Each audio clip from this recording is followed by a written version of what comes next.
చిస్తీ చమన్ దర్గా దగ్గర మొహమ్మద్ అఫ్రోజ్ అనే వ్యక్తి A to Z sheep and goat offals అని ఒక షాప్ నడుపుతున్నాడు. నిన్న మార్నింగ్ మాకు వచ్చిన సమాచారం మేరకు మంగళాట్ SHO రాఘవేంద్ర అండ్ వాళ్ళ టీము, SIs వాళ్ళ టీము, తర్వాత task force Golconda team, food adulteration team ఒకటి GHS నుంచి అందరు వెళ్ళి నిన్న మార్నింగ్ అక్కడ పోయి ఇన్ఫర్మేషన్ మేరకు అక్కడ పోయి దాడి చేయగా అక్కడ ఒక 300 కిలోలకు సంబంధించిన 300 kgs సంబంధించిన స్టోరేజ్డ్ ఆల్రెడీ అంత డికంపోజ్ ఉన్న స్టేజ్లో ఉన్న మటన్ ఆఫాల్స్ అంటే ఈ లివర్ పీసెస్ కానీ లేకపోతే ఇంపార్టెంట్ గోట్ అండ్ షీప్లో ఇన్నర్ ఉన్న పార్ట్స్ అన్నీ కూడా అక్కడ చాలా అనైజెనిక్ ఎండేంజర్ టు హ్యూమన్ పబ్లిక్ హెల్త్కి సంబంధించి ఉన్న విధంగా ఉన్నప్పుడు అవన్నీ కూడా అక్కడ స్వాధీనపరచుకోవడం జరిగింది. విచారిస్తే అతను తక్కువ రేటుకి కర్ణాటక, ఢిల్లీ, జమ్మూ కాశ్మీర్ వెళ్ళి ఇలాంటి స్పెషల్ పార్ట్స్ అన్ని కూడా అక్కడ తక్కువ రేటుకు డజన్కు ఒక 300-400 తీసుకొస్తే ఇక్కడ తీసుకొచ్చిన తర్వాత 800-900 అట్లా రేటుకు అమ్ముతున్నానని చెప్పడం జరిగింది. అవన్నీ కూడా చాలా అనైజెనిక్ ఉన్నాయి. తర్వాత అవన్నీ కూడా పబ్లిక్ హెల్త్కు చాలా డేంజర్గా ఉన్నాయి. అందుకే కమాండ్గా మొత్తం రైడ్ చేసి దాడి చేయడం జరిగింది. అవన్నీ కూడా డీప్ ఫ్రీజర్లో పెట్టి స్టాగ్నెంట్ వాటర్లో పెట్టి స్మెల్ రాకుండా ఉండడానికి స్మెల్ రాని విధంగా తయారు చేసి అవన్నీ ఫ్రెష్గా అన్నట్టుగా కస్టమర్స్కి అందరికీ అమ్ముతున్నట్టు తెలుసుకోవడం జరిగింది. అందుకే ఈ సందర్భంగా పబ్లిక్ తెలియజేసేది ఏంటంటే తక్కువ రేటుకు వస్తుందని చెప్పేసి అనవసరంగా కరెక్ట్ షాప్కి వెళ్లకుండా చీప్గా వస్తుందని చెప్పేసి ఇలాంటి అనైజెనిక్ అవన్నీ కూడా పర్చేజ్ చేస్తే రేపొద్దున ఫ్యూచర్ హెల్త్కి ప్రాబ్లం వస్తుంది. కాబట్టి ఎవరు కూడా ఎట్టి పరిస్థితుల్లో అలాంటివి కొనుగోలు చేయొద్దని పోలీస్ పరంగా మేము విజ్ఞప్తి చేస్తున్నాము. అవన్నీ కూడా పెరిషబుల్ మెటీరియల్ కాబట్టి అవన్నీ కూడా GHMC వాళ్ళకి హ్యాండ్ ఓవర్ చేయడం జరిగింది. ఆ కేసు రిజిస్టర్ చేసి తదుపరంతా కూడా దర్యాప్తు చేయడం జరుగుతుంది. ఈ దర్యాప్తులో ఈ మెయిన్లా పోలీస్ తరఫున SHO మంగళాట్ రాఘవేంద్ర గారు మరియు inspectors Vinod and Shruti and team అందరు కూడా specially task force team Golconda zone, తర్వాత GHMC ఫుడ్ అడల్ట్రేషన్ టీం అందరు కూడా దీనిలో పార్టిసిపేట్ చేయడం జరిగింది. తిని ఫుడ్ పాయిజన్ అయిన విధంగా అయితే మనకు ఇన్ఫర్మేషన్ ఏమి లేదు. కాకపోతే నిన్న మేము దానికి చూసిన దాన్ని బట్టి చూస్తే మాత్రం చాలా దాని కండిషన్ చాలా దారుణంగా ఉంది.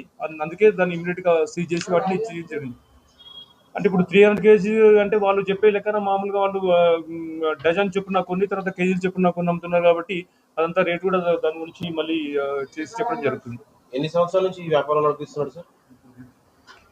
3-4 years కెళ్ళి అతడు ఈ షాప్ తీసుకురావడానికి కారణం రంజాన్ మాసాన్ని దృష్టి పెట్టుకుని తీసుకొచ్చాడా సార్, లేకపోతే ఏంటన్నది? రెగ్యులర్ గా మామూలుగా రొటీన్ గా ఫంక్షన్స్, ఎస్పెషల్లీ ఫంక్షన్స్ ఉన్న వాళ్ళు తక్కువ రేటుకు వస్తుందని చెప్పేసి తీసుకొని ఫంక్షన్స్ లో ఉంటే ఎక్కువ ఫంక్షన్స్ ని టార్గెట్ చేస్తున్నట్టు జరిగింది. కానీ ఇది రంజాన్ కు దానికి ఎలాంటి సంబంధం లేదు. అంటే ఎన్ని బార్డర్ మీరు అంటున్నారు వేరే రాష్ట్రాల నుంచి కూడా, జమ్మూ కాశ్మీర్ అట్లా మహారాష్ట్ర అని చెప్పి అన్ని దాటుకొని ఇక్కడ మన హైదరాబాద్కి వస్తుంది. అంటే మధ్యలో ఈ బార్డర్ చెక్ పోస్టులు ఇవి అంటే వీళ్ళు కలిసి ఉండడం అంటే వీళ్ళతో ఏమైనా చేయి కలిపి ఇట్లా తదుపరి విచారణలో అంటే మామూలుగా ఇవన్నీ ట్రాన్స్పోర్ట్ చేసుకోవడం ఇల్లీగల్ అయితే కాదు అది. కాకపోతే అతను అక్కడ ఫ్రెష్ గానే తీసుకొస్తున్నాడు కానీ ఇక్కడ తీసుకొచ్చిన తర్వాత స్టోరేజ్ చేసి వాటిని డికంపోజ్ అయ్యి తినడానికి పరిస్థితికి తెస్తున్నాడు కాబట్టి ఇక్కడ డేంజర్ అవుతుంది. కాకపోతే అదేం ప్రొహిబిటెడ్ మెటీరియల్ ఏం కాదు కదా అది. ఇక్కడ జనరల్ గా సామాన్య ప్రజలకి అమ్ముతున్నాడు అసలు, లేకపోతే హోటల్స్ కి ఏమైనా సప్లై చేస్తున్నాడు? హోటల్స్ కి ఏం లేదు, మామూలుగా ఫంక్షన్స్ ఉన్న వాళ్ళు కానీ లేకపోతే సామాన్య ప్రజలకు కానీ అట్లా చేస్తున్నారు తప్పించి కానీ వేరే రకంగా దానిలో అతని ఉద్దేశం ఏం లేదు. కాకపోతే తక్కువ ధర తీసుకొచ్చి ఇక్కడ ఎక్కువ రోజులు స్టోర్ చేయడం వల్లనే దాని యొక్క పరిస్థితి తారుమారైతుంది. కాబట్టి అది అలాంటి స్టోర్డ్ ఉన్న తీసుకోవద్దని కోరుతున్నాం. అది ఎన్ని రోజులు అంటే అది ఇప్పుడు విచారణలో అవన్నీ కూడా తెలుస్తాయి అవన్నీ. కాకపోతే అవన్నీ డీప్ ఫ్రీజ్ ఉన్నాయి కాబట్టి అవన్నీ దానిలో అన్ని అతను స్టోర్ చేసి దాని స్మెల్ రాకుండా ప్లస్ దాన్ని అట్లా ఫ్రెష్ గా ఉండే విధంగా ప్రజల్ని మభ్యపెట్టి వాటిని పబ్లిక్ అమ్మడం జరుగుతుంది. హలీం సంబంధించి అది కాదు, only special inner special pieces సంబంధించి కాబట్టి ఇది హలీం కు తయారయ్యే మెటీరియల్ కాదు. ఇది ఓన్లీ ఫైన్ వర్క్ చేసి చేయడం జరిగింది. షాప్ సీజ్ ఉంటే ఇప్పుడు అది రన్నింగ్ లో ఉండేది కాదు కదా. ఏదైతే ఖరాబ్ అయిన మెటీరియల్ తీసేసి డిస్పోజ్ చేస్తారు అంతవరకు. వెరిఫై చేసి స్పెషలిస్టులను పిలిపించి వెరిఫికేషన్ చేసి ఎక్కడైనా ఇలాంటి మురిగిపోయినది ఆహార పదార్థాలు ఉంటే దాని మీద పక్కా లీగల్ గా యాక్షన్ తీసుకుంటాం. దీని కూడా మాకు అందరి డిపార్ట్మెంట్ల సహకారం కూడా అవసరం ఉంటుంది. అన్ని కలిసి టీమ్ గా ఏర్పడి అవన్నీ కూడా ఫర్దర్ గా అలాంటిది ఇక్కడ లేకుండా చేస్తాము.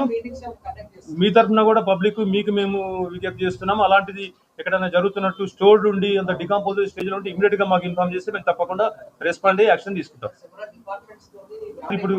ఇప్పుడే ఇది జరిగింది కాబట్టి డెఫినెట్ గా దీనికి సంబంధించిన అన్ని డిపార్ట్మెంట్ తో మా డీసీపీ గారు దగ్గర ఒక మీటింగ్ తప్పకుండా ఏర్పాటు చేయడం జరుగుతుంది.